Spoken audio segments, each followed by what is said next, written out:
Hope you guys had a good weekend. Any of you went out or you were mostly in Bangalore? Yeah, still in Bangalore. Okay. Okay. So good. We didn't have any homework listed on last class, so we'll straight away start with the class. This is something that you probably see as part of every syllabus of every course that you've already taken at Georgia Tech. More often than not, it's just paid lip service. Hopefully because most people are already aware of it and it's already ingrained into them. So, but there could be a very few amongst us who are not aware of it or probably do not understand the implications of that. And sometimes it's worth revisiting and trying to see what it actually encompasses. So, and it also has some kind of a very serendipitously to what we are going to be studying, and also with respect to the homework that you've already done. So we will bring all of that together in today's class. So I'll just rewrite some of those keywords over there.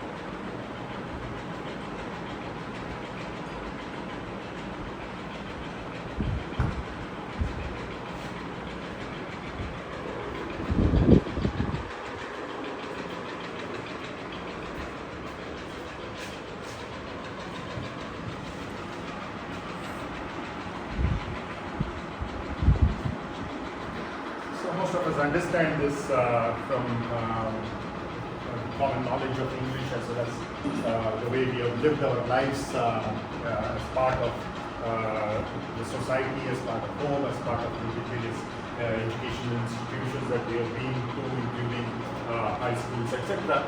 So there's not much to break over it, but I think it's very succinctly put here by your school at Georgia Tech, which happens to be my school as well from the past. So this is something that I think of as one block, and very soon we are going to get into, which we have also been talking every once in a while, is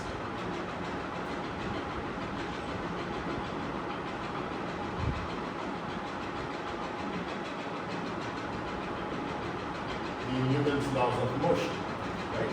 And typically we study it as 3 parts, and I just number them as 1, 2, and 3.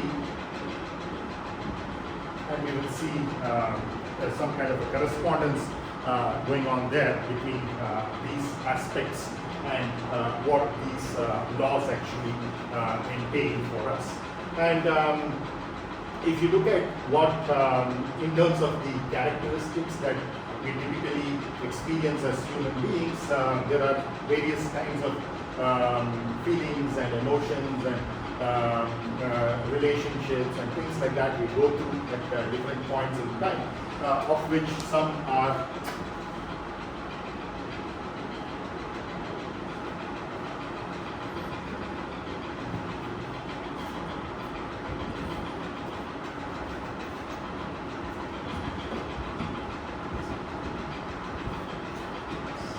etc. None of these lists are kind of comprehensive, but you would see that there are parts of it, and all of us go through it. I don't think, at least as far as in my life, there are thousands of people I have seen, including myself, we are no exception. So we all go through these aspects once in a while. And between these two extremes, you typically have another set where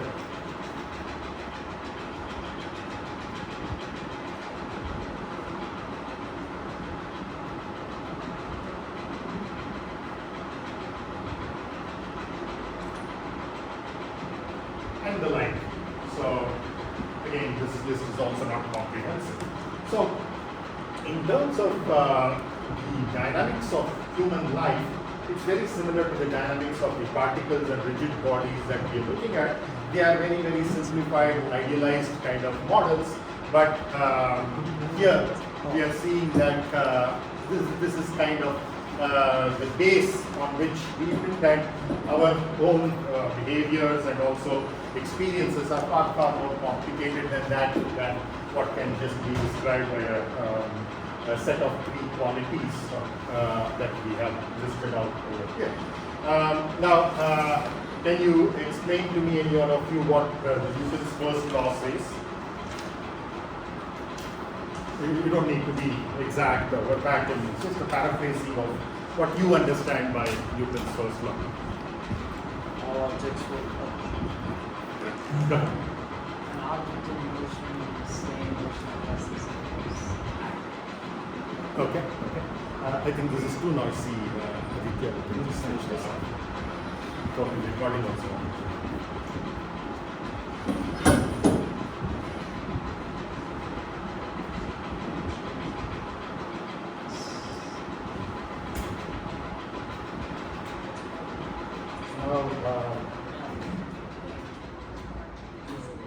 I'm not good at drawing, so I'll not even attempt that. I will just call the two heroes from our previous assignment as H and D.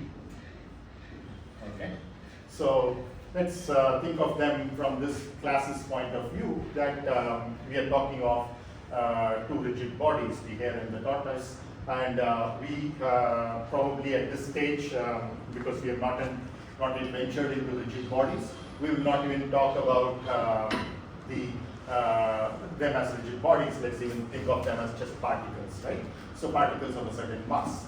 And you know from the story that you have explained, the various episodes of it, when you start with the first episode, you will see that the tortoise is moving at a certain velocity. If I call this point, which is the center of mass of the tortoise, as T star, and of the hare as H star, H and D itself being the hare and the tortoise, then based on the rotations that we introduced already, this is the velocity of T star with respect to some frame of reference that we have fixed here, which we will call as A, right? So this is important that we get used to this particular notation. So we always write the velocity vector as that of a particular point with respect to a certain reference frame, and because it's a vector, we underline that, right?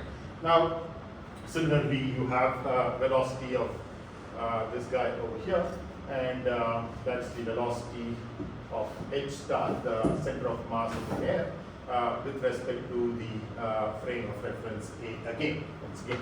So now what we are trying to look at is, as you rightly pointed out, the Newton's first law essentially says that if there is a state of motion that is uniform, of which a special case is being at rest, then the body or a point or particle of a certain mass remains in that state unless and until it's acted upon by some external agency, which then takes us over to the next law, and so on and so forth, right?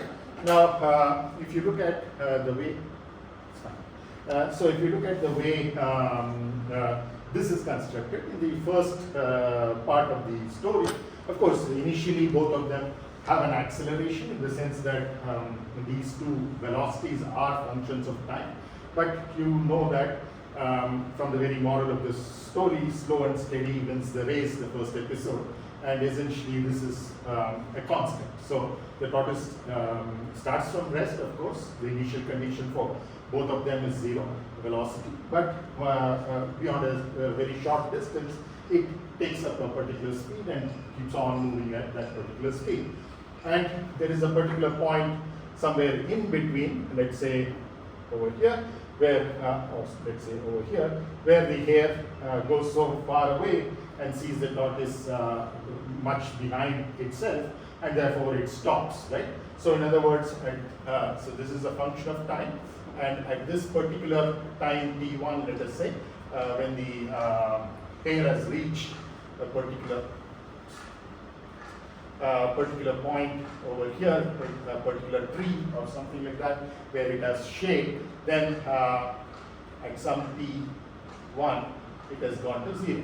So now this is a constant, let's say vt naught.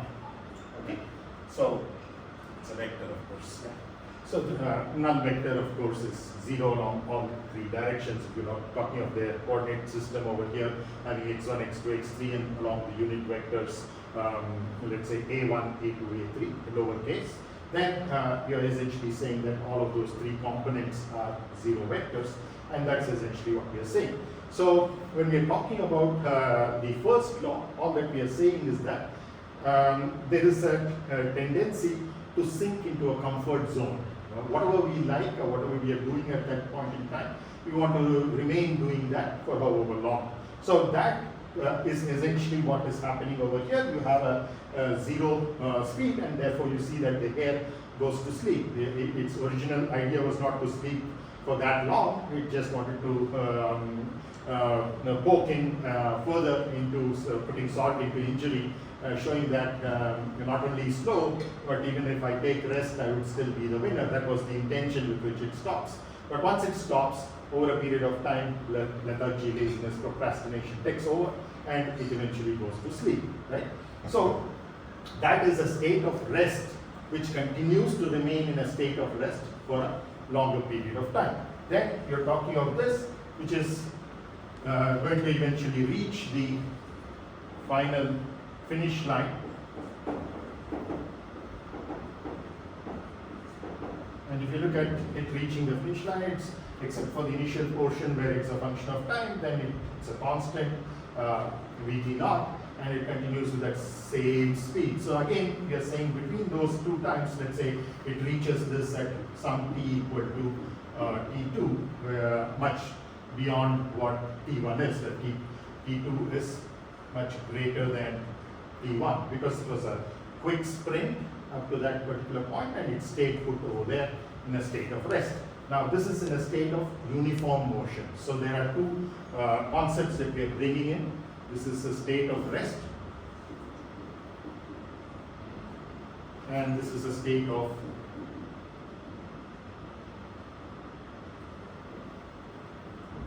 uniform motion, right? And as I already mentioned, this can be thought of as a special case of this particular thing, right? Do you have any comments? Okay. So you see that it's essentially what we're talking about in the first law is things that we experience as human beings from various levels of who we are.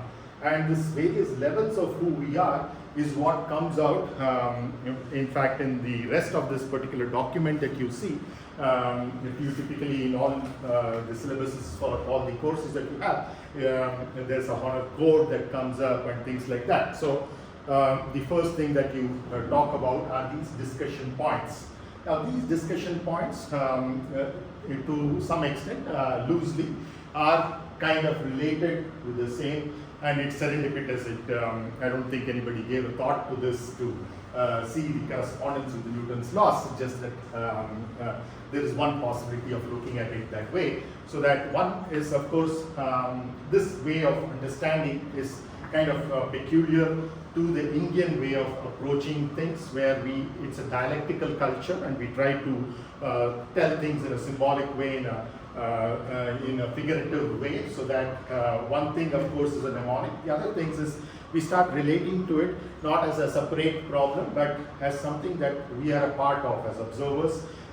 We also encounter it, and we become the subject at times, and then we can relate to the problem much better, and we can see how this kind of gels with the laws and whatever we are trying to go forward beyond the first law.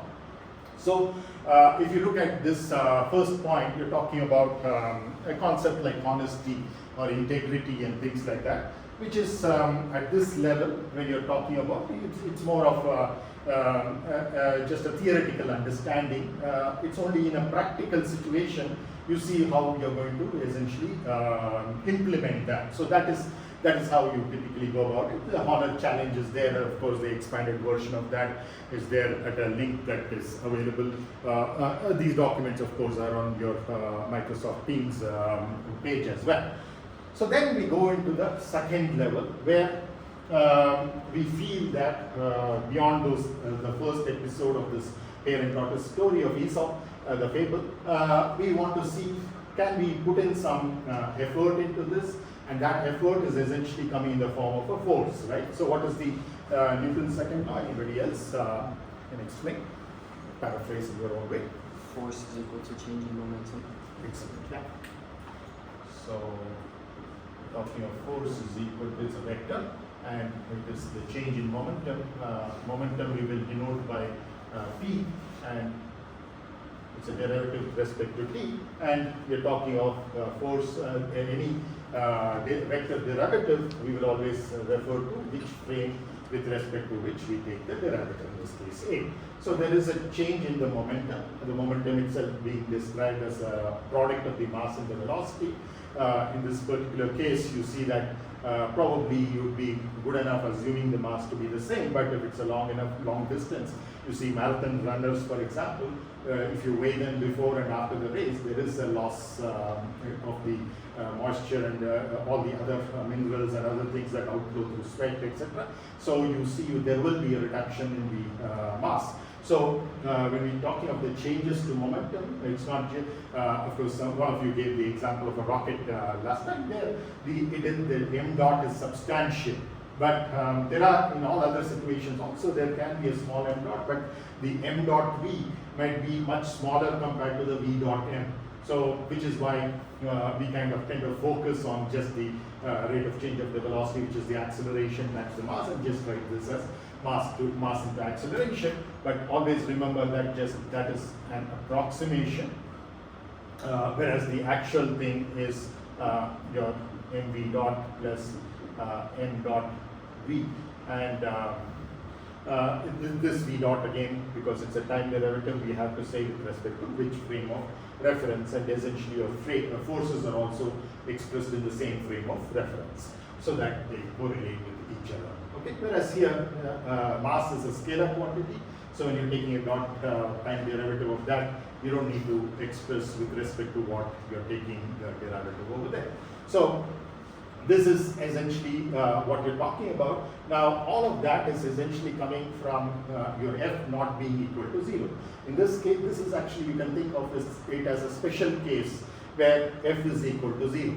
Your Newton's first law, if you just take this law and put your f equal to 0, all that you're saying is that your rate of change of momentum is equal to 0. What does that mean? Mathematically. Rather by constant speed. Exactly. So your p is a constant, right?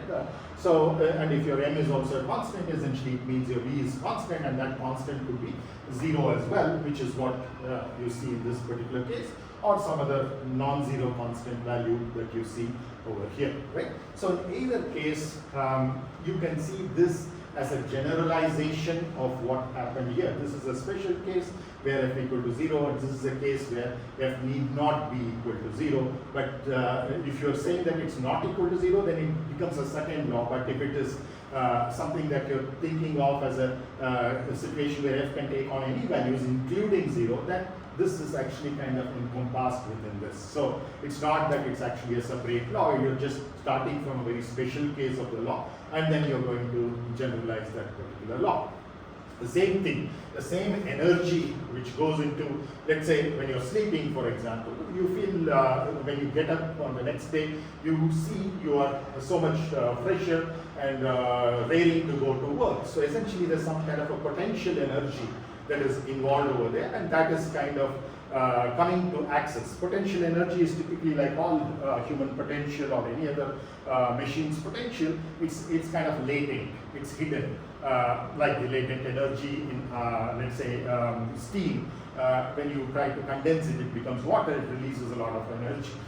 When you try to freeze that water into ice, it releases even more energy. So it's kind of hidden within that. So it's not that an external energy is coming out, it's just that its own energy, some kind of a potential energy is actually coming up. And this example is very interesting because the melting point or the freezing point and eventually the boiling point that we're talking about, they're all topics that some of you have already studied as part of thermodynamics or will be studying as part of thermodynamics, which is another branch of physics.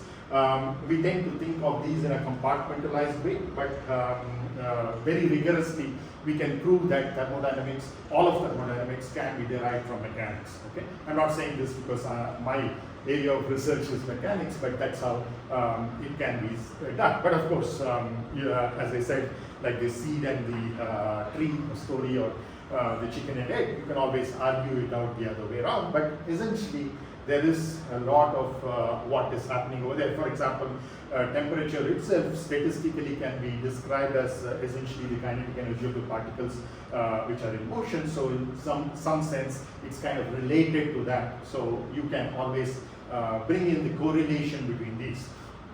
And it's for the right reason that we study this in a compartmentalized way, because each of these bodies of knowledge over a few centuries have developed so much that if you try to put everything into it, it becomes more of a blend rather than a salad where you can actually see each of those ingredients separately. You will have to try and look at each one of those ingredients separately, and then of course eventually you can look at the salad. But it also helps to understand even before you get into understanding each of those ingredients that what is a salad. So that way you know the big picture up front, and then you get into the details or the depth of knowledge of certain things that you might be more interested in, and then you come back and refit all of that, typically like in an aerospace design problem or whatever, right?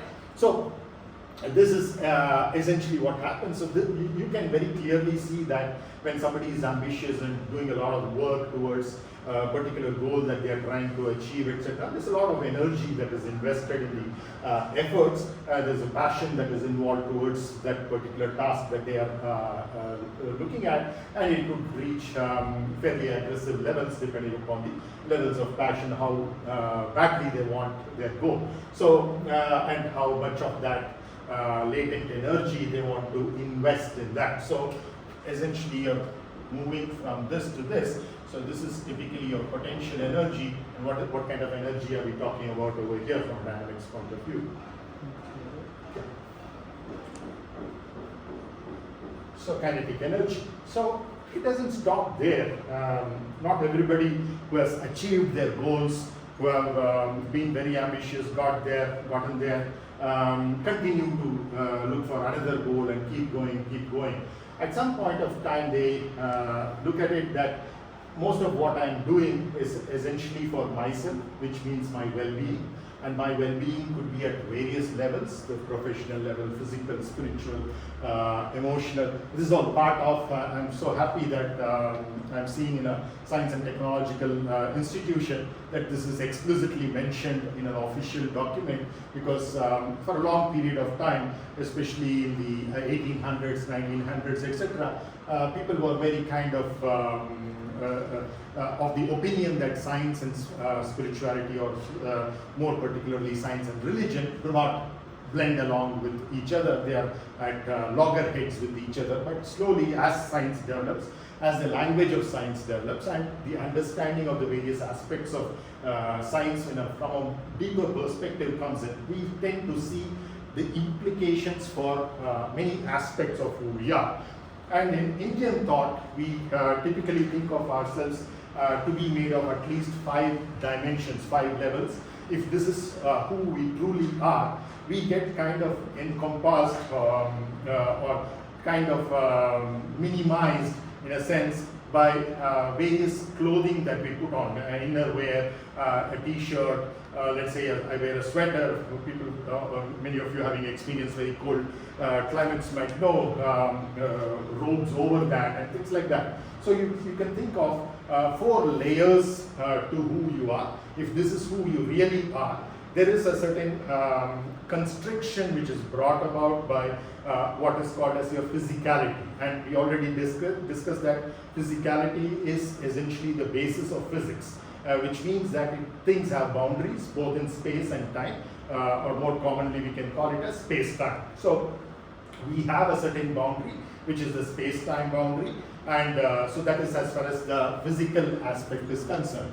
Then there is a certain level which is called as energetics. So it's based on your energy, and this is where you see Einstein's theory of relativity, and you also bring in the correlation between energy and mass, and also Heisenberg's principle of uncertainty, etc. all come in that it's not just matter that we are made out of, there's a certain level of energy that we are made out of as well.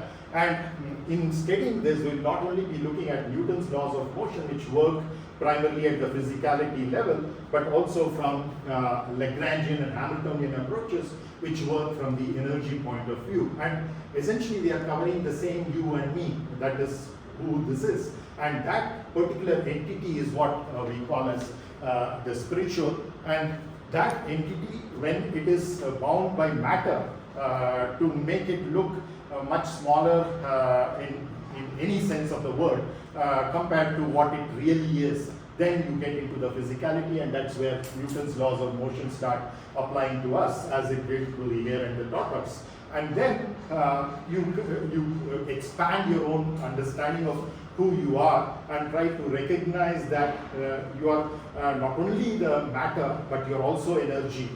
Just like particle could be both a particle as well as a wave, depending upon the perspective of what is looked at. For example, in light, we talk about photons as particles, but then we also talk of light as an electromagnetic wave. So essentially, you're trying to broaden your horizons. In other words, this was highly restricted as a physicality.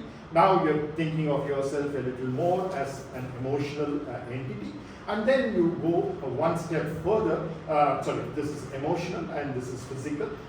So this is energetic that we're talking about. And then we're talking of one beyond emotions, you're talking of the intellectual aspects as well. So as intellectuals, people who are into science and who are into various aspects of knowledge, not necessarily through college, but also through college. So we tend to have a much broader perspective of vision, or at least we are expected to, anticipated to have a broader perspective, and that's where you see yourself as much bigger than who you thought you were, as just a body, then just as a mind, which is having certain emotions, and then as an intellect where you have something beyond that as well. So these kinds of gradations are there in each one of those levels, and eventually what you're looking at is you're going beyond the individual into the social. So here we're talking of well-being, we're talking about my goals, my ambition, I want to pursue this particular job, I want to make this much amount of money, I want to buy so many things out of that money, etc. It's all about I, me. Probably to some extent you're extending to the family or probably your friends and a little larger circles like extended family or your professional circles, which is what we're talking about here. Eventually you start looking at you being a part of the society itself, and that's where the social dimensions come in, kick in as well, and that's where the discussion point number 3 of 3 will come out. And if you're really looking at trying to improve yourself, you are expected to have a complete well-being, and a complete well-being includes all of these aspects. You cannot look at one aspect and ignore the others. Maybe at different points of time in life, different durations, your focus is more on certain aspect more than the others. That's fine.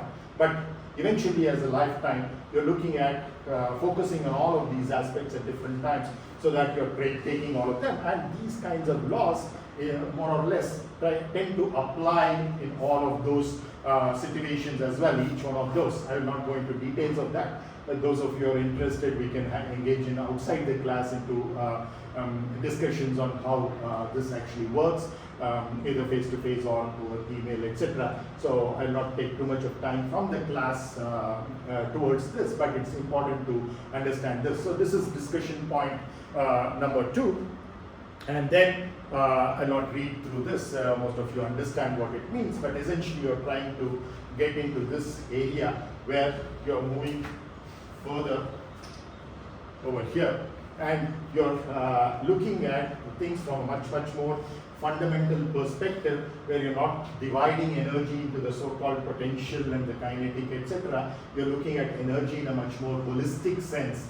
And many a times when you are in this state, for many observers, typically laymen, they can confuse you to be here. So it might seem that, because this also, what this entails into from a dynamics point of view, is your dynamic stability. So there's a certain level of balance, a certain level of equilibrium that you get into, etc. And when you are so equilibrated, essentially it's like stillness. We're talking of stillness over here, which seems very similar to this particular state, which we categorized over here. But this zero velocity over here is typically called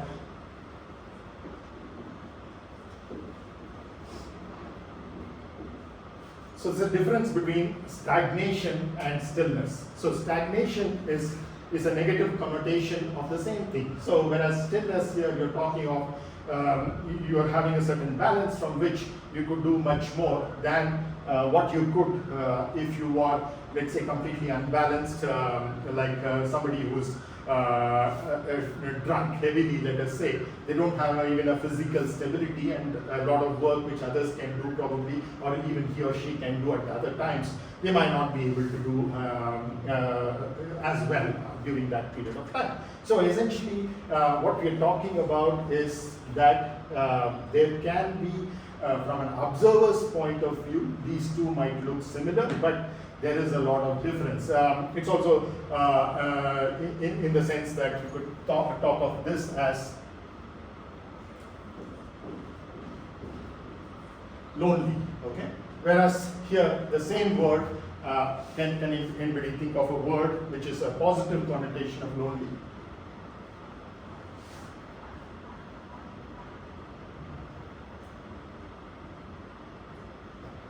Wait, can you repeat?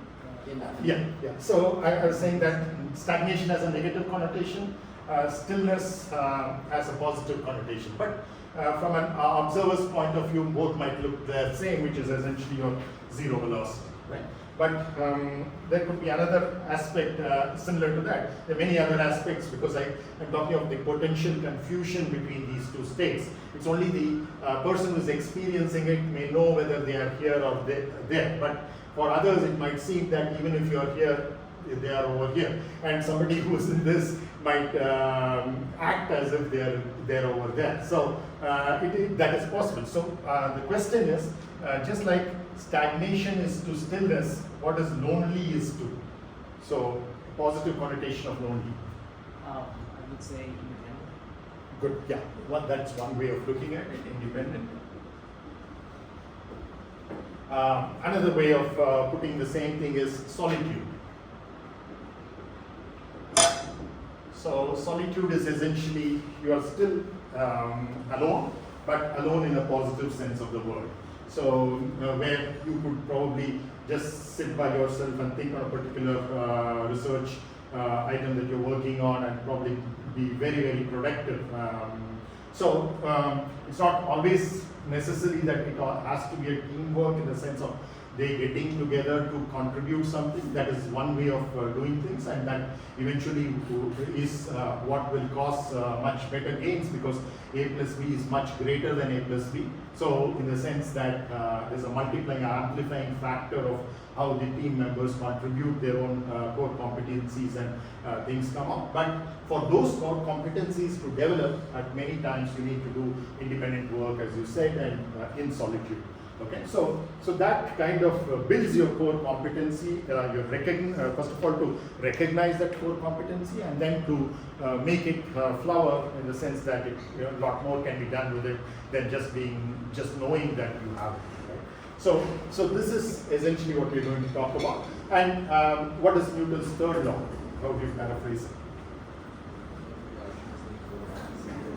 Yeah, a very famous thing. Everybody knows that. So every action has an equal and opposite reaction, is what he said, and that's Newton's third law. And that, in a sense, is that you are no longer an individual entity, but you are part of the society. You might at times stay away from them, but still you are always, your intention is towards developing the society as a whole rather than as an individual. Doesn't mean you don't develop as an individual, you develop as an individual, but at the same time you take along with you much larger cross-section of humanity and all of life, in fact. So this is what essentially all of these words over there and the elaborate documents over there essentially mean to us from a personal aspect as well as from a physics or a dynamics aspect as well. And it's I thought it was kind of interesting to correlate this and not to think of this as some geeky stuff that we just want to study and do an exam with, or use that for a next course and keep going as if it was completely divorced from who we are. But these are things that we go through because we are physical, our body is physical. It has the other aspects of emotional, intellectual aspects as well. And each of them go through this, and there is always a possibility that sometimes the transition could be happening this way as well. And all of these transitions at many times could be reversed. Okay, so many of these are reversible processes as well. Just like when you're going from solid, liquid, gas, you will probably can go directly from solid to gas. What is that process called? Sublimation. Excellent. Yeah. So sublimation could happen. So where you're kind of bypassing this state and directly going to that state. So that may or may not be feasible for anybody and everybody, but depending upon certain conditions of who you are at all these levels, physical, emotional, intellectual, spiritual, etc., energetic, you could probably have that kind of a jump as well. So this is as far as the first, second and third laws are concerned, and this is very, very beautifully summarized in the Indian concept. We just have one word for each of these, and you would see there are certain laws associated with that, and some of them are almost verbatim statements of the Newton's laws. I will give you certain references as well. And this is a book which is written by a professor of electrical and communications technology at the University of Oklahoma. It's a translation of some of the ancient Indian works, and you will see, for those of you who are interested, you can look at those references to see far more correlation between this. So I have not read the book, but whatever I'm saying is out of my own understanding or experience of life and science as I study and see it from various knowledge that I've got from others, and trying to put that all together, assimilate it in a particular way when I apply it to problems, when I'm doing a consultancy or teaching my students for that matter. So these are things that occur to me, and I'm trying to express that. So very often you would see that this as you're ascribing this to Newton, well and good, because from a Western point of view, he was the first to kind of recognize that, but there was something happening in further east of that, from where he was, whether it's in UK or his peers who are in other Western European countries like France, Germany, etc. Then if you go even a little beyond from the Latin part to the Greek part, you see already the history goes from just about 500 years over here to about 2,000 years in the case of people like Aristotle.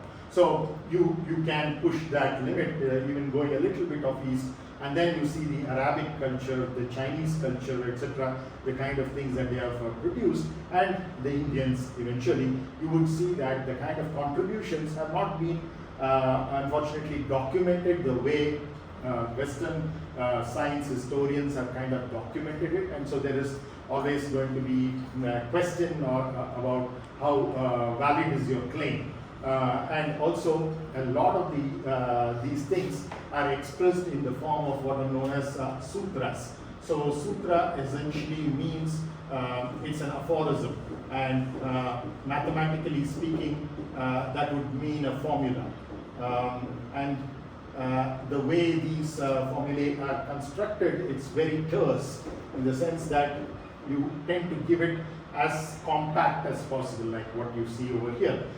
You don't beat around the bush and try to make it like pages and pages of expressions and things like that. Very terse formula, but you can see that from it contains all of that knowledge. If you just try to put even your high school physics knowledge to it and math knowledge, you will see that there's so much of content within that, and that's where some of these translations really help. I will give you the reference to that in one of the future slides.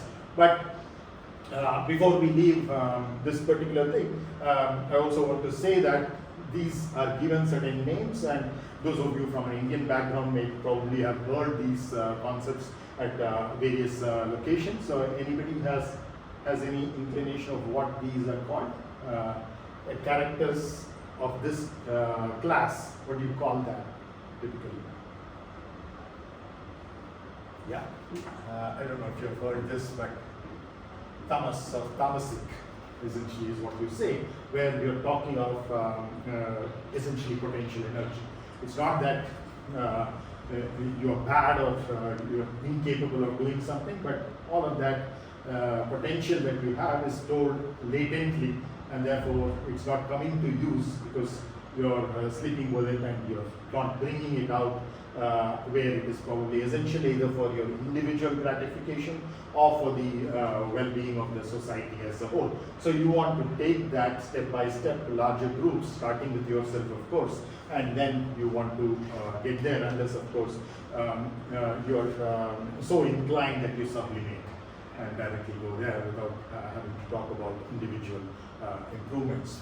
So this is tamas, and this is typically called as rajas, and this is called as sattva.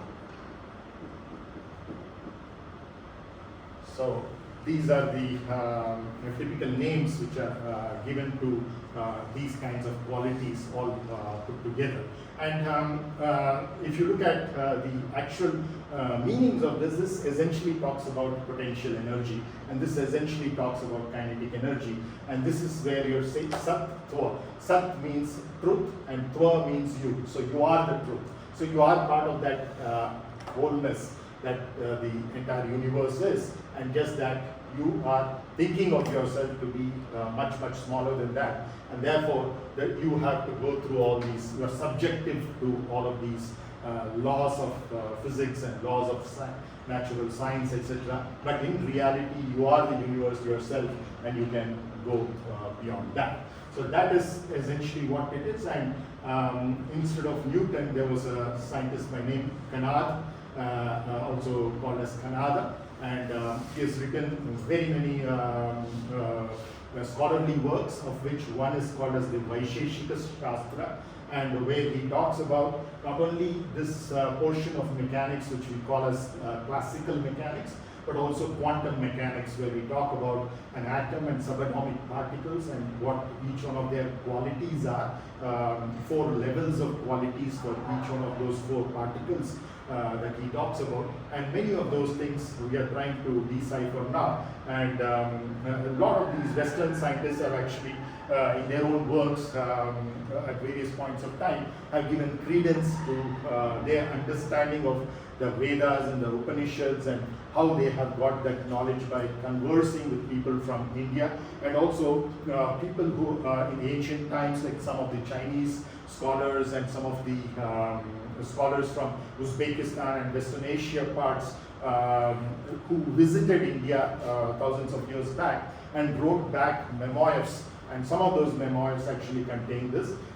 There's also an interaction of the great scientist Tesla with Swami Vivekananda in more recent times, 100 or 200 years back, where they talked about a lot of this physics which are written in both the letters of Vivekananda as well as Tesla. Now, these kinds of correspondences are very important. In fact, the seed of this very institution that we are in right now, Indian Institute of Science, was laid by a conversation between one of the greatest industrialists that India had at that point of time, and that industry continues to be one of the biggest industries, the Tatas, and Jamsetji Nusarwanji Tata, who was the head of the Tata group at that point in time, had a conversation with Vivekananda on a ship when both of them were going from India to the US, and that's where Vivekananda exhorted Jamsetji Nusarwanji Tata to establish a scientific institution of repute. This was before India got its freedom from the British colonial rule, and a lot of things that has happened in this institute are primarily because of that particular conversation leading to where we are. So I think with this, I will conclude this part. So that is The black is.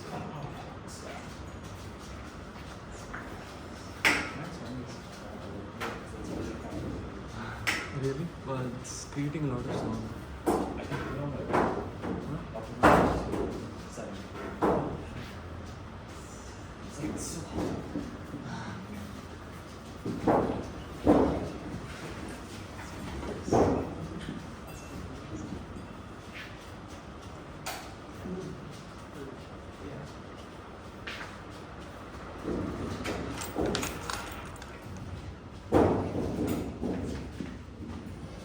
yeah. So this is one of the YouTubers that I like a lot, Dominic Wallman. He creates. You're familiar with? Yeah. Yeah. Good, that's nice. Okay, so he has maps like this not only for physics but also mathematics, quantum physics alone, medicine, and various other things. And I like it because it kind of gives you the bigger picture, and it's something that appeals not only to young students but also people who have been in science for a long period of time to see the bigger picture, and especially in a layman's language where we're trying to see how many of these things are kind of connected, and most importantly, where we stand right now in terms of the understanding of physics, because physics, as most leading physicists who are doing true physics in the sense that trying to explore the unknown would admit, physics is in a crisis right now. In terms of what we understand is just about 5% of what is there in the universe, and 95% of what is there is actually dark matter and dark energy, which essentially are just nomenclatures to express that we don't know. So a lot of learning is all about trying to learn. As you learn more and more, you think you're accumulating more and more knowledge, but eventually you reach a stage where you know that whatever you have learned, how much of time and effort and energy and sincerity you have spent on it is just a grain of sand in a whole ocean. So there's so much more that we actually do not know. Now, our focus, of course, will be on, you can see it's covered.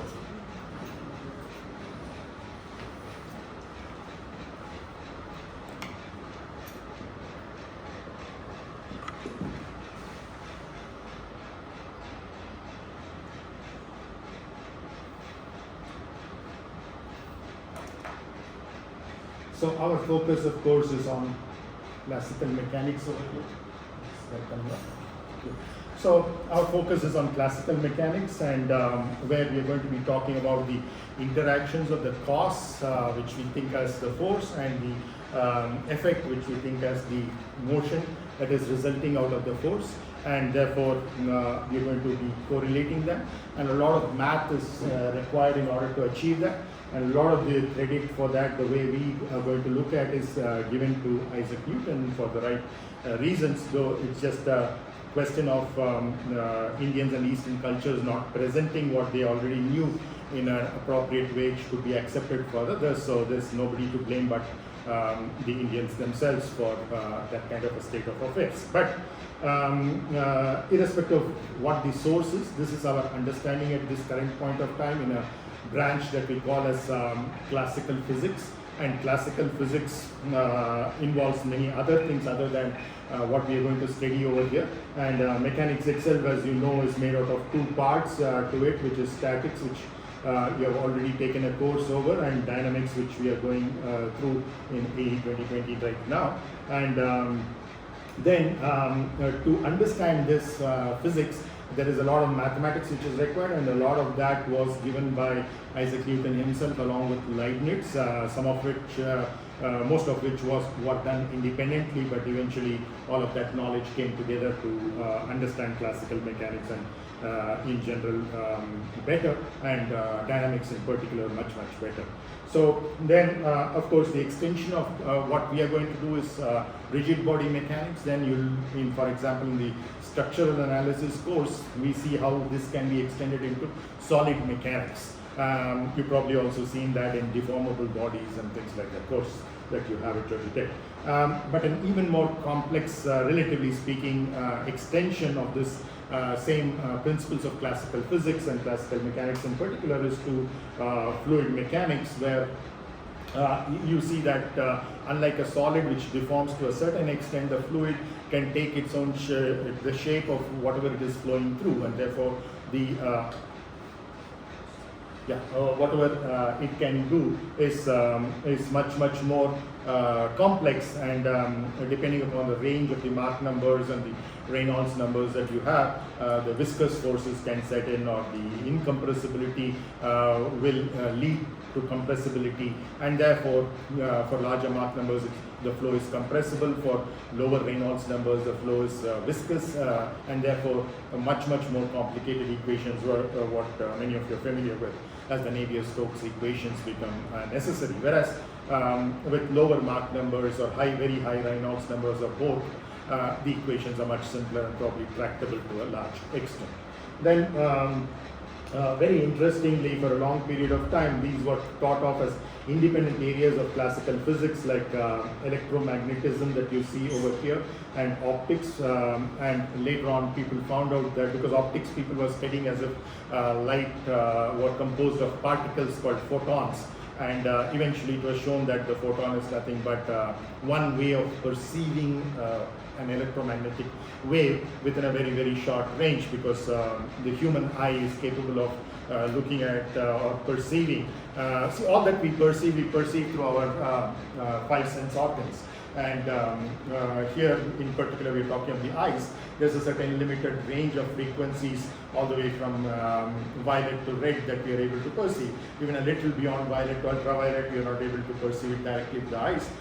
Even a little beyond the infrared, beyond the red to infrared, again we are not able to perceive that. And the electromagnetic spectrum is a much more humongous bandwidth compared to what the optical frequency range encompasses. So that is one thing that you see. Then, as I already told you, thermodynamics, which involves heat, temperature and things like that, can actually be derived from classical mechanics by getting into statistical physics. And then when you don't understand things and things vary much more with respect to time, it's an extreme of dynamics that we're talking about. We talk of chaos theory, and that's again a part of classical physics which has grown in the last few centuries. And then, of course, right in the beginning, when you're talking about the Greek way of thought, they divorced these two things separately as the dynamics of the heavens, what they call as celestial mechanics, and the dynamics of the mundane, which if you look at the Greek translation of Aristotle, it would be talked of as violent motion. Natural motion and violent motion. Natural motion is what he termed the motion of the planets around the sun or the solar system, etc. But of course, they didn't have this heliocentric model at that point of time. They're looking at it from a geocentric model, but Earth as the center of the whole thing. But once we study frames of reference, it will become clear that that is another perspective. Neither of them is an absolute truth. Both of them have their own place, in the sense that depending upon which reference frame you are referring the model to, the mathematics will portray it in that way, that it is either a heliocentric or a geocentric model, or any other centric depending upon where your reference frame is. So a lot of the work on the gravitational laws. That is, the force is equal to a universal gravitational constant capital G times the product of the two masses which are having a gravitational force between them divided by the distance between them squared. So this particular law as the force, the gravitational force, was given by Newton. He derived that, and this capital G, capital M divided by r squared that you see over here, that is what you typically refer to as small g, the acceleration due to gravity, and therefore the weight, which is the force that we are talking about here, just becomes small m times g, which is the mass of that particular entity which is being drawn towards the earth, multiplied by in SI units, g would be 9.8 meter per second squared. So that is essentially the force that the earth exerts on that. But this is just in terms of understanding what that force is, and therefore he could apply that force into Newton's second law, which is force into mass into rate of change of momentum. Therefore, he was able to correlate that as one of the forces being mg, which is the self-weight of the body that we are interested in. But the source of gravity is even today not yet understood, and that's why you would see this area over here into the future in terms of trying to understand why does gravity at all happen, what is the source of this whole thing. Just because two entities have a mass, why should they attract each other? It's much better in understanding the electromagnetism, for example, that one particle is, let's say, positively charged, another is negatively charged, and there is some level of attraction between them. They want to share their electrons or whatever. But to some extent, the electric field is understood that way. Similarly, the magnetic field, and the combination of that, thanks to Maxwell, I think.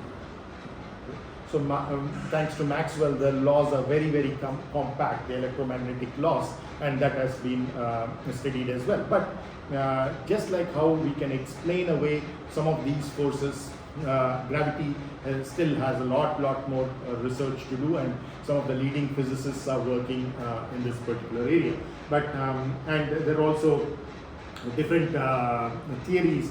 When something is in transit or it's still being being understood, then you have different groups of researchers who tend to portray their way of understanding or methodology or process of understanding as the best, and therefore you have various groups working on string theories, loop quantum gravity, etc. But the much bigger problem that we see is 95% of the universe is dark matter or dark energy, in the sense that we cannot explain that. So all of this physics that we already know, especially what we have learned in the last half a millennium or so, is essentially talking about just 5%. But with that kind of science, the kind of technological progress that we have made in all fields, including of course our field of aerospace, is phenomenal. So you can imagine if with just 5% of the knowledge of the universe, we are able to do so much. Even a little more incremental increase in understanding of what we don't know probably can be of much greater utility in terms of how we can contribute towards the society. Then the classical physics that is there in this particular area over here. So all of this that we talked about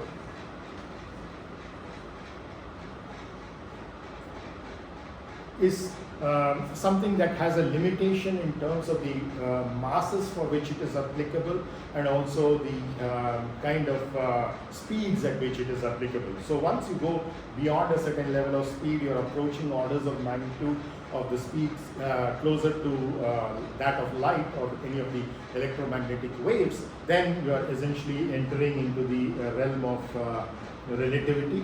Over here, and which is again made out of two parts, your general theory of relativity and the special theory of relativity. So the special theory, of both of which humongous contributions, originally initial contributions were made by Albert Einstein, who also had a lot of inclination towards the Upanishadic literature of India. A lot of his works refer to the Vedas and the Vedanta, which is the end of the Vedas, which is in terms of the philosophy, and which is why there's a lot of things that you see over here are philosophical in nature. And in fact, the highest degree that most of us can get in universities is the PhD, which is a doctor of philosophy, irrespective of whether you get it in aerospace engineering or physics or math or whatever. It is essentially that, because you're coming up with a new kind of a philosophy to explain things that either have not been understood until that point of time, or can be better understood with your methodology, with the way you are approaching the problem. You could have added certain value to the overall understanding of whatever is in place at that point of time. So once we move from the special theory of relativity, where there is kind of a warp of the time itself, in the sense that time can move faster or slower depending upon the speeds of the bodies that are involved, and of course the interchange between energy and mass that everybody is very familiar with in this particular formula.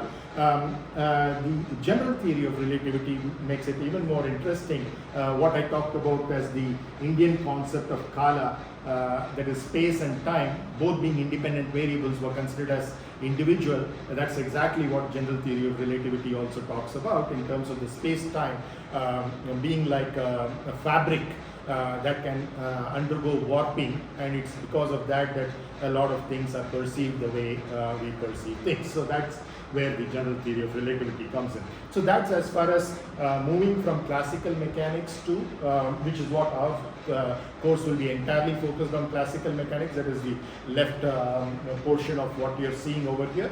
But what we will be looking at, some of you might look at, if you're taking electives, etc., when we move to speeds much beyond what we are considering over here, get into the realms of relativity, and when we're trying to talk about particles in the real sense of the word, instead of the massless points that we are talking about, the points with mass that we're talking about as particles over here, we get into the particle physics, and we get into the quantum mechanics over here, where you have different aspects of it in terms of the atomic theory, how the atom was understood initially as just matter, and then you saw that electrons were moving around at fairly high speed around the nucleus, consisting of the protons and the neutrons, and then you get into orbital mechanics over there, and then eventually you look at it as wave, which is the uncertainty principle of Heisenberg that comes into it, all of which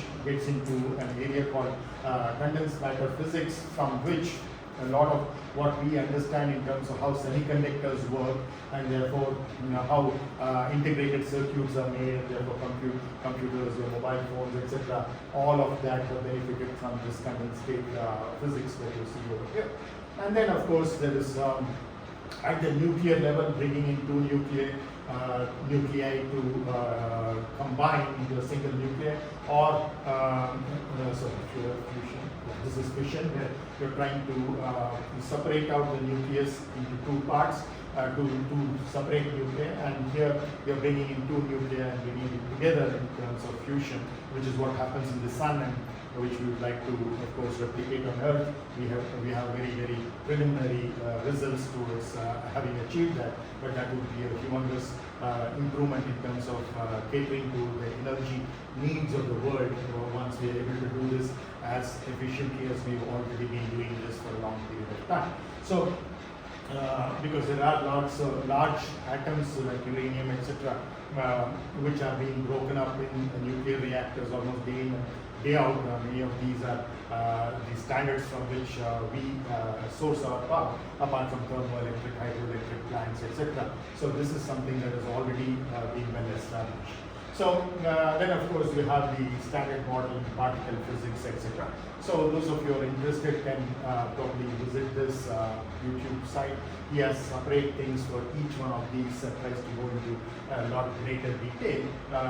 But the real proof of the pudding is in the physicists of the cutting edge, leading to better understanding of some of these concepts from what we have today. Okay. So now, once again, as I said, our focus in this dynamics course will just be on this blue area of what has been contributed, especially by Newton, and also to a large extent the energy versions of that by Lagrange and Hamilton. There's also a lot of electromagnetics which was understood during this same period of about 400-500 years, that it's kind of considered to be the golden period in understanding science over here. But there has been a past to that. There has been the Copernicus theory, the heliocentric, the Galileo, Kepler's planetary laws that you see. Then we go a little beyond Fibonacci and Ptolemy, and then I was talking to you already about Aristotle, the Greek philosopher and scientist who came up with humongous amounts of work, a lot of which is translated in Greek translations are available. But to a large extent, many of the scientists have been poking fun at it without understanding the deeper implications of that in terms of what is the philosophy involved behind it.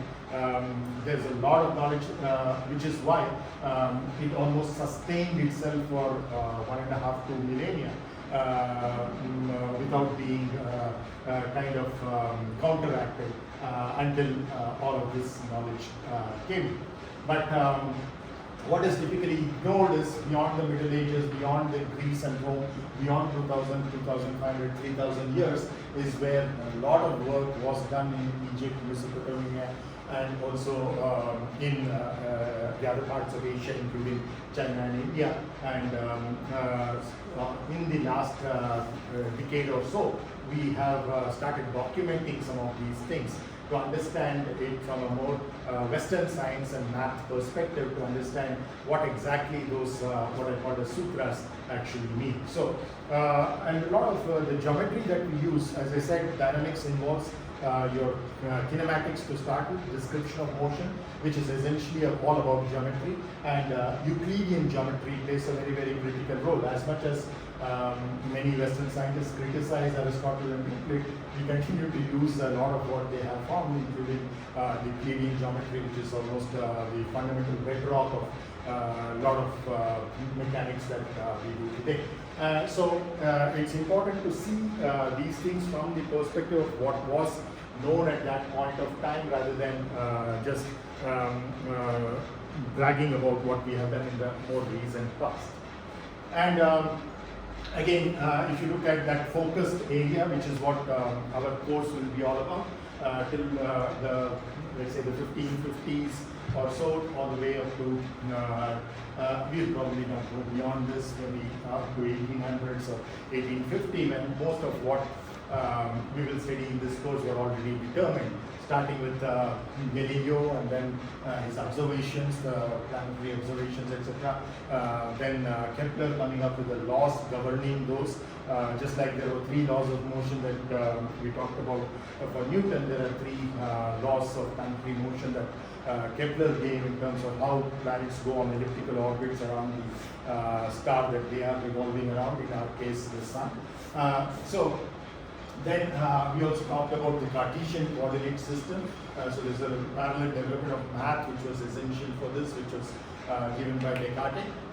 And then Leibniz, as I said, was responsible for a lot of the calculus, which is why many of the prerequisite courses for you coming up to here in terms of all the way from pre-calculus, differential calculus, integral calculus, and the core requisite of differential equations is all very, very important in understanding mechanics, because we're talking about velocity, which is a time derivative of displacement, which is a vector, and we're talking of acceleration, which is a time derivative of the velocity, again with respect to a particular reference frame.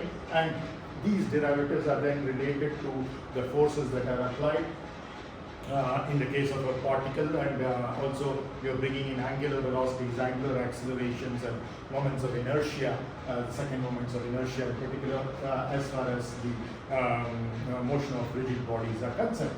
And then you have to take it forward in future classes when you're bringing in let's say the elastic deformations of the bodies, then the particles within so what we imagine to be a rigid body are actually it's a flexible body, and how they correlate with each other. What is the internal force that is happening? Let's say in my finger, I'm trying to bend this finger. There are different particles over here which are applying force on each other, and there's a little motion taking place between them. What actually is, and because it's coming back to its original shape and size, it's essentially an elastic deformation that is happening, and it's dependent on the force that I'm actuating it with. It could be an external force, or it could be its own self-actuating force. All of this, essentially the bedrock or the foundation for that will be laid in this particular course that we're talking about. But you could see the parallel developments in other aspects of classical physics that were also there. In addition to classical mechanics, you had the electricity, magnetism, electromagnetism, etc. developing, and as I talked to you about Maxwell giving you the electromagnetic laws, and within which then they brought in light, which was studied separately prior to Newton. Then you saw that light becoming eventually, once Maxwell came in, as a part of the entire electromagnetic spectrum, and then you have so many things developing out of that, like the NTSC and PAL system, etc., for the televisions and various movie formats and things like that. All of that were essentially built upon that kind of a knowledge. Then of course many improvements in the lighting systems that we have had, because of which we have been able to utilize more of the day than just during between sunrise and sunset, when most of the work was being done before artificial lighting came in. Essentially it's the post-mechanics portion, which is typically also referred to by many scientific historians as the Big Bang of engineering. And there may be various ways in which this is portrayed. There's a portrayal from Oxford University quite recently, about 5 years back, and where they're trying to push the limits a little beyond, but they're not willing to go beyond a few centuries into the periods even before Aristotle. So, but there are some very, very important names which you have skipped in the initial few slides. One is Euler. You'll be studying about in your structural analysis course next year, the Euler-Bernoulli beam theory and things like that. Of course, the Euler-Lagrange equations, which are very popular in calculus of variations for any energy-based approach, and the huge amount of many other things that Euler has worked on. And D'Alembert is somebody who probably you would have heard of when you're writing that force is equal to mass into acceleration, which is what, or the rate of change of momentum in a more generic sense. That rate of change of momentum can be thought of as some kind of a force itself, and what we call as the inertial force or the D'Alembert force. So that you bring ma to the left-hand side of that equation. Instead of writing f is equal to ma, we say f minus ma equal to 0. So once again, we deal with it as if it was a static problem, considering ma as one of the additional forces that are there. So it's a different way of perceiving things. It has its own advantages and disadvantages. So that's what D'Alembert is all about. So Lagrange again is associated with Euler as Euler-Lagrange equation, but also the Lagrangian approach is a parallel approach to Newton in terms of dealing with scalar quantities instead of vector quantities, makes life much, much simpler. But more importantly, the Lagrangian approach, even before you solve the equations, you don't need to actually solve the equations. By looking at the formulation, the problem formulation, you can extract a lot of information from that. So that is where the power of Lagrange is as opposed to Newton. Of course, it's in hindsight because he's a century or more after Newton, so he had the advantage of seeing what Newton had already done and therefore taking it to the next level. So many other variation principles are there, based on Hamilton, Jacobi, etc. But I see, yeah, this is a very important name of Curtius, very less known amongst even the scientific community working in this area.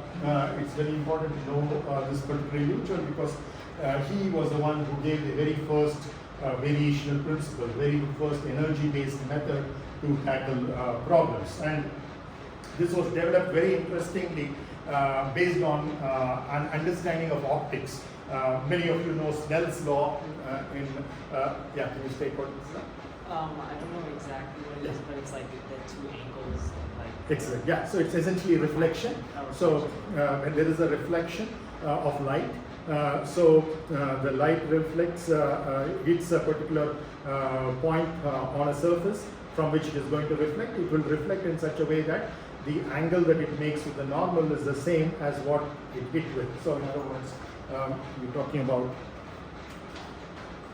a surface like this, light comes in and light gets reflected. This could be a mirror, for example. Right?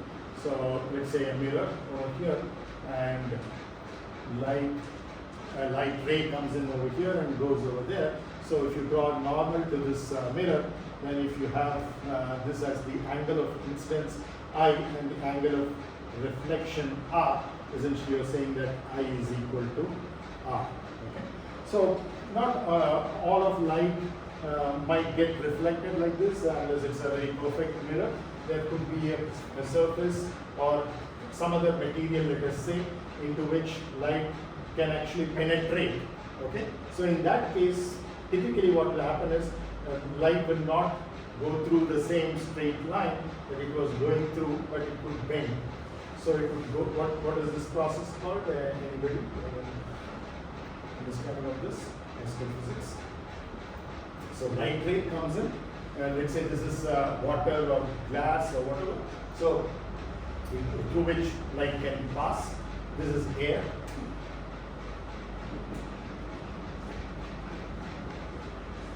So light comes in, and instead of continuing on a straight line, you see it bends. You would have seen even in a glass of water, if you put a spoon, you see that it appears bent at that surface of the water. So it's because of this particular phenomenon. So this is called reflection. There's a similar word that is used for this. Refraction. Excellent. Yeah.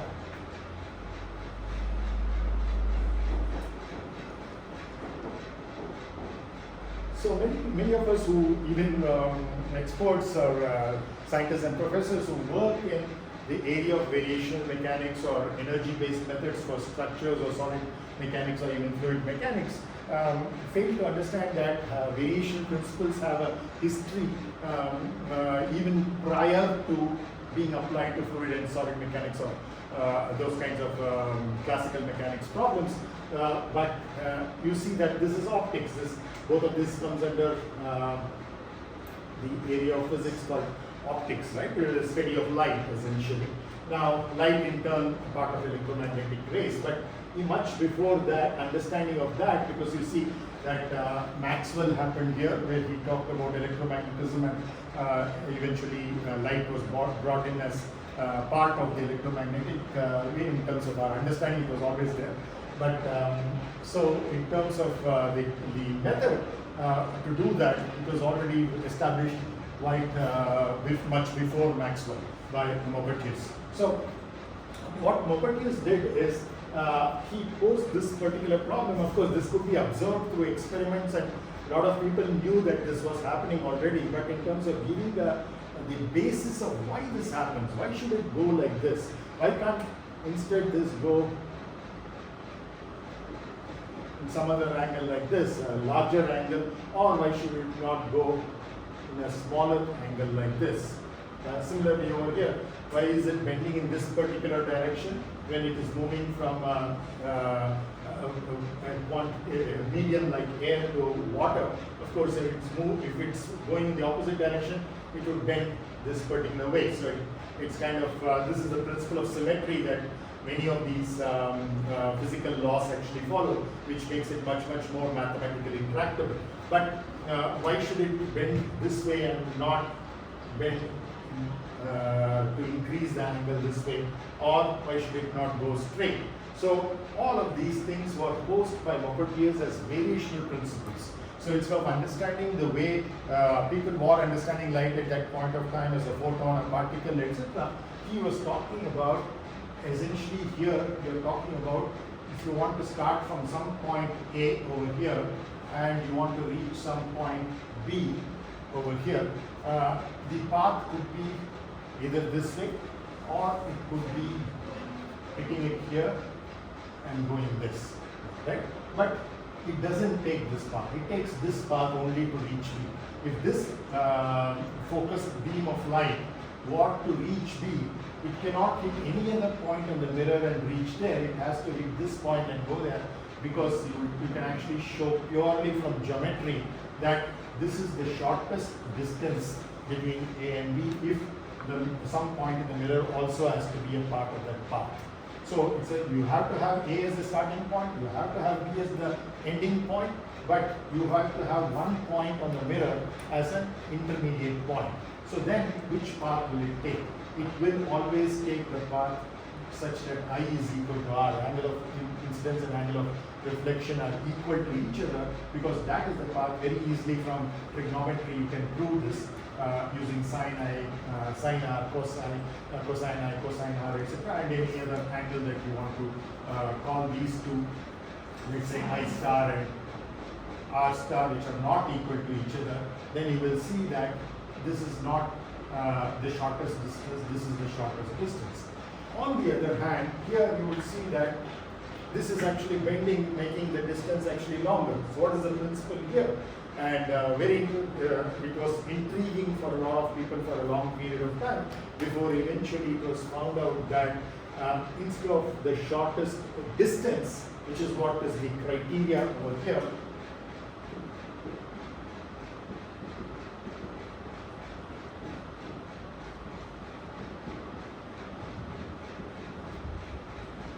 so if you talk of distance as, let's say, some variable s, we are looking at minimizing s. So that is the problem, the way you would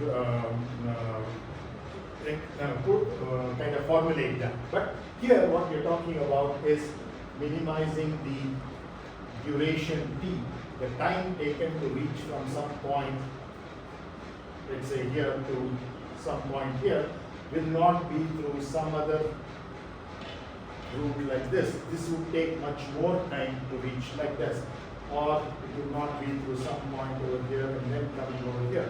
So that's not the route.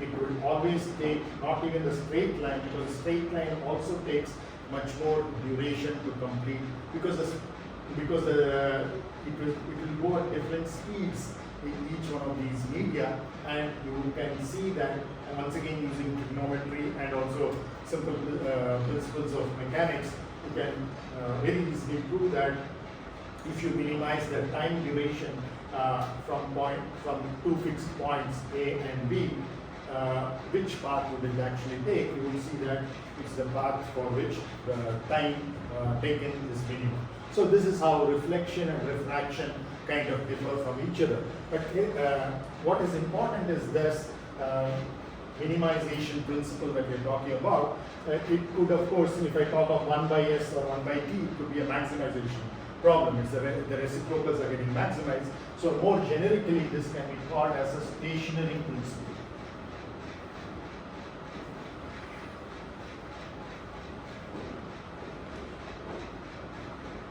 Also, variational principle,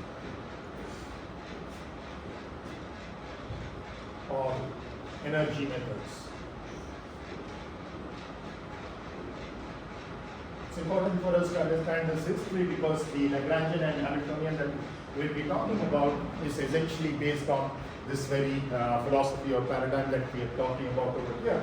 It has essentially certain quantity that it has to minimize, the so-called Lagrangian, which we define a mathematical quantity named after Lagrange, or a Hamiltonian defined named after Hamilton. That is something that has to be minimized. So, and also you see there are many works done by these great people that have been listed over here along with the years, and many of these are available as English translations.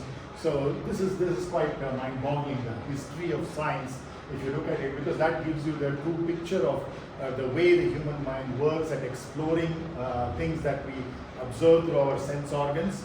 But the approach that was taken in India was entirely different. We didn't base our observations through the senses, but through meditation, through going inner.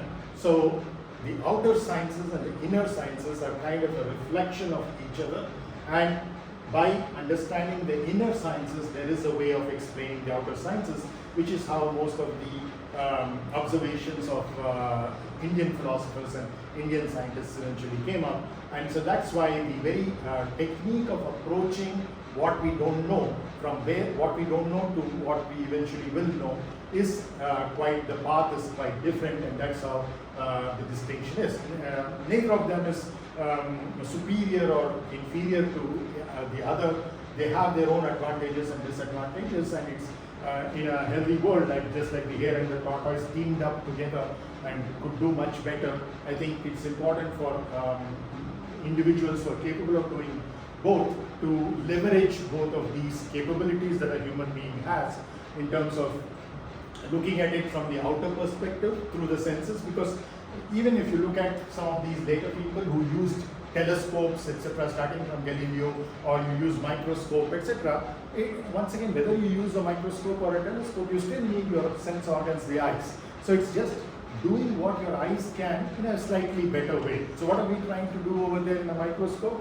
We are seeing smaller particles than what our eyes can. What are we doing in a telescope? We are seeing farther than, or even in a binoculars for that matter, we are able to see farther things much clearer than what our naked eyes can do. So essentially it's the sense organ itself. If you look at any instrument for that matter that humankind has developed, scientific instruments, measuring instruments, etc., they are essentially doing the same thing in a much better way. For example, our human ears, if they are healthy enough, they can hear frequencies between 20 hertz and 20 kilohertz, that is 20,000 hertz. So frequencies beyond that some animals can hear, frequencies below that some animals can hear, but we can hear only between this particular range. But there are scientific instruments which measure those. For example, you have this ultrasound and many other techniques where we have developed instruments, measuring instruments in particular, which can go beyond what we are capable of from our own sense organs, which is essentially our kind of input system. Whereas the approach taken in the Eastern philosophy and Eastern science is to go inwards, where you are not limited by the limitations of these sense organs, because these limited sense organs is like you're going to an ice cream shop, you can't eat all of the ice cream there, you taste different flavors and then you choose one particular ice cream and have it, right? So this is essentially getting a flavor for each one of those things, and then trying to see what, extrapolate and see what the science behind it is. That is the Western approach. Whereas here, what we are trying to do is to go internally and access all of that massive knowledge that there is within us, because the within and the without are kind of reflections of each other in this particular sense. So the one way is to understand the outside and try to explain the inside because of that. The other is to understand the inside and explain the outside because of that. And both of these approaches have their own advantages and disadvantages, and that's how science and knowledge has kind of progressed. So then it's the same thing, another location where people have put along with the whatever pictures were available of these scientists and pictures of some of their groundbreaking works that were done. For example, the Principia, from which the Newton's laws that we stated are essentially coming from this particular work of Newton. Of course, he did lots of other things, published quite a few other works as well, but this is something which is relevant from our own course point of view. And some of them were really groundbreaking, like the introduction of the term entropy, for example, in terms of understanding order and disorder in a very, very layman kind of sense to put it. But there's far more philosophy getting into understanding entropy and how it affects both the outside as well as the inside, and similarly better understanding of entropy even from the outer methods of study were done even up to about 100 years back, and still a lot of work is being done. Things like negative entropy, etc., being coined by Schrodinger, etc. So, as much as we would like to think of these as separate bodies of knowledge, physics, chemistry, biology, there's a lot of interaction between them as well, because at the end of the day, everything is physical, everything is made out of certain atoms and therefore chemical, and once you look at the potency in it, you are essentially looking at biology aspects, and therefore there are lots of benefits in more recent years in terms of trying to understand how the knowledge that we have gained, the cutting edge state of the art that we have in each one of these subjects, physics, chemistry, and biology, how can they help each other? For long, of course, mathematics has been the language of science. That has been very well understood by people, but in terms of the overlaps between these so-called branches of science is no longer as hard and fast. The dividing lines are fading away very soon because of the much larger overlaps that we have been understanding in the recent times. And I'll probably leave with this. This is a slide that I presented as part of a talk that I gave to the Mechanics Forum about 3 years back. And this kind of summarizes what has happened in the West before I put it in the perspective of what happens in the East. So I'll leave you with these thoughts. So most of the Western science history goes back only up to Greece, up to 2,400 years ago, and where most of these historians debunk Aristotle. But one of the things that he said is something still valid even today. What he said, and again, he himself in his works says that this is not his own findings, but what he has learned from his predecessors. In other words, this knowledge is not even just 2,400 years old, but much older than that. So he himself claims that based on his predecessors, this is again not his own quote, but I'm paraphrasing it, all manifestations of nature. That means whatever happens in nature, be it a lightning, let us say a meteorite coming and hitting the earth, or some planet going around a star, or a satellite going around a planet, etc. And over time, some of these exploding or dying out in some sense, getting into a black hole, for example. Whatever happens in nature essentially follows the easiest path. That requires the least effort.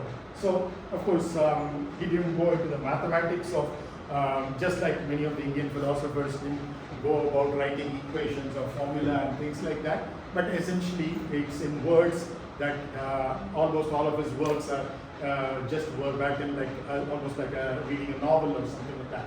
But the takeaway as far as mechanics is concerned from 2.5 millennia ago is that all manifestations of nature will follow the easiest path that requires least effort. And this is completely contradictory to what has been the approach in the West for a long period of time in terms of any CV that you get, either from students or from job seekers in the industry. Typically they've had this term of hard work. I'm a hard worker. And Steve Jobs said this beautifully, that hard work is something that you do when you do not love your work. If you love your work, there's nothing which is hard. It's just that it's a labor of love. So it's an effort that you put in. Of course, there is a lot of sincere effort. You invest time, you invest your energy instead of doing various other things that you might be wanting to do. You prioritize this and you try to do. But at the end of the day, it's not hard work. It's all fun. So that's what is important. So there's this saying in the West that there's no substitute to hard work.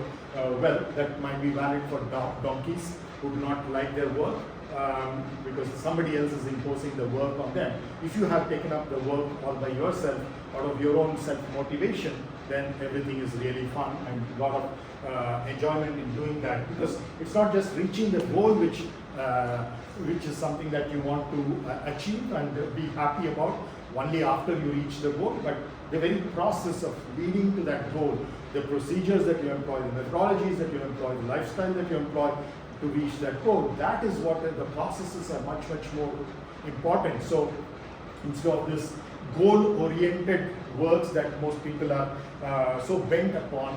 Here it's more of a process-oriented approach where you actually relish the process, and even before you get to the so-called end goal, you have so many other collateral benefits that come out of through the process. So there are certain things that you can discover as part of the process, and many greatest of the scientific discoveries have happened most out of serendipity. That is, you are not looking for that, you are looking for something else, but this happened, and therefore it becomes a much bigger discovery than if you had found what you are actually looking for. So that is very important. So probably I'll continue with this the remaining points in this slide in the next class. Thank you.